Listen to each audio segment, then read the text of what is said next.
अस्सलाम वालेकुम दोस्तों, मैं हूं आपके साथ आयशा और आप देख रहे हैं खबरी मीटर। तो दोस्तों, सबसे पहले तो हैप्पी वुमेंस डे और साथ ही आप सभी को महाशिवरात्रि की ढेर सारी शुभकामनाएं। असल में हम जिस देश में रहते हैं वो डाइवर्सिटी से भरा पड़ा है। इस देश की खूबसूरती ही यही है कि यहाँ कई तरह के मज़हब के मानने वाले लोग रहते हैं। लिहाजा हमारा ये फ़र्ज़ बनता है कि हम सभी धर्मों की इज्जत करें और उनका सम्मान करें।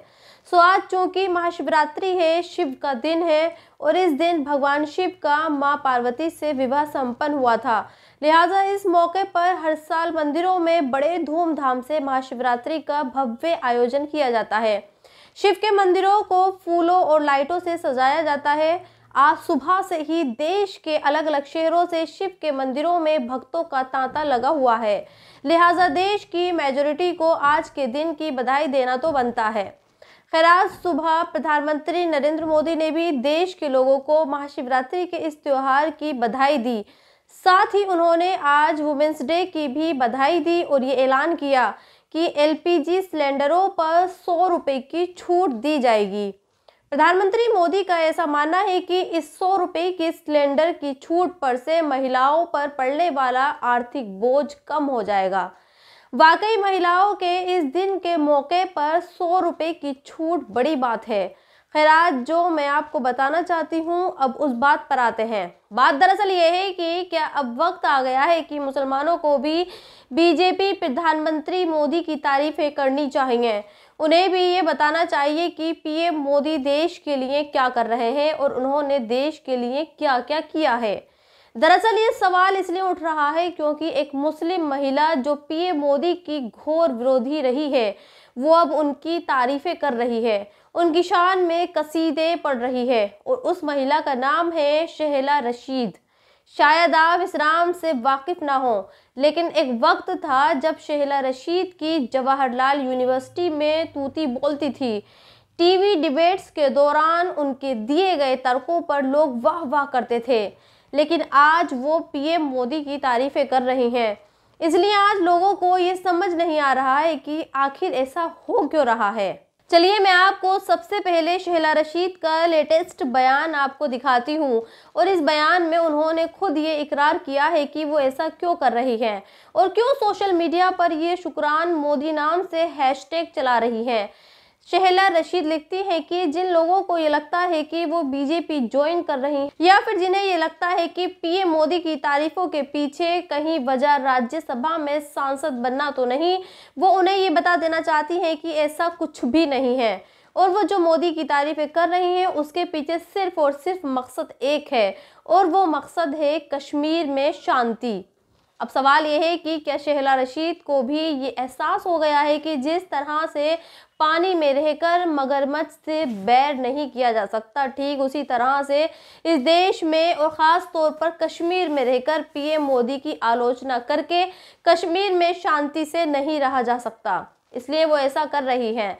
वैसे जहाँ तक मेरा खुद का एक्सपीरियंस है, शेहला एक तरह से देखा जाए तो ठीक ही कर रही हैं। और सिर्फ शेहला ही क्यों, नाजिम नज़ीर नाम के जिस शख्स ने मोदी जी के साथ सेल्फी ली, उसने भी मुझे ऐसा लगता है सही कदम उठाया है।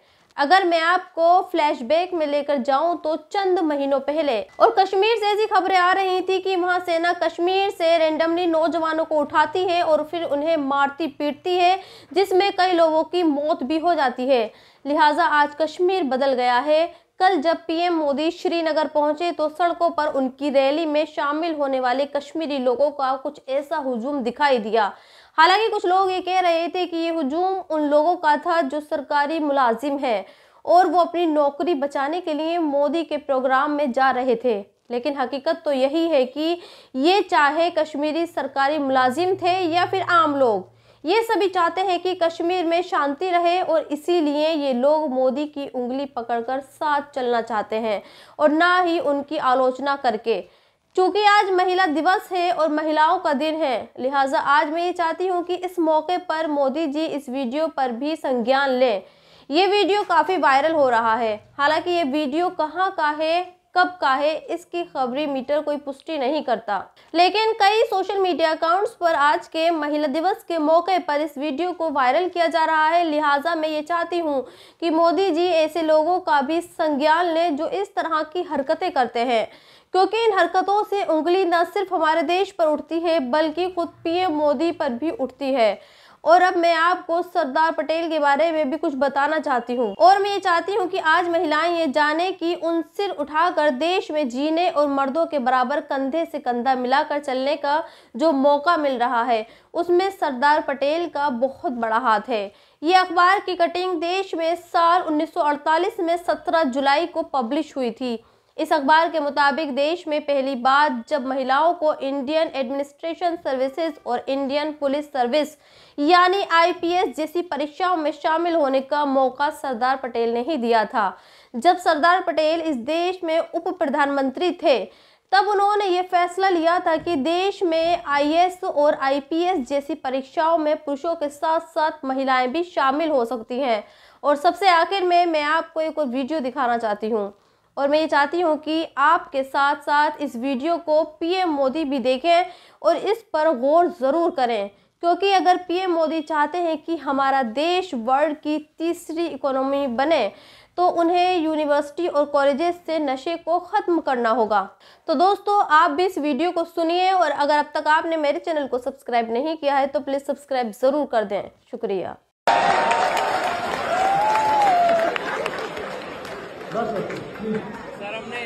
सर हमने इतना बड़ा ये कार्यक्रम देखा नशा मुक्ति अभियान का, और यूनिवर्सिटी नशे का सबसे बड़ा एपी सेंटर है। सर आज हम 5 यूनिवर्सिटी के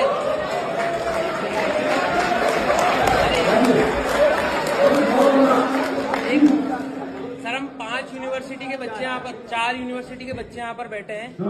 आज गांजा मिलना या फिर कोई नशे की सामग्री मिलना, टॉफी लॉलीपॉप जितना आसान है मिलना, सो तो एक फर्स्ट ईयर का या सेकंड ईयर का बच्चा गांजे के डीलर को ट्रेस कर सकता है या ट्रैक कर सकता है, तो पुलिस क्यों नहीं कर पाती?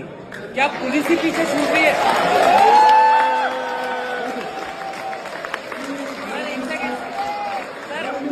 Sir let me complete.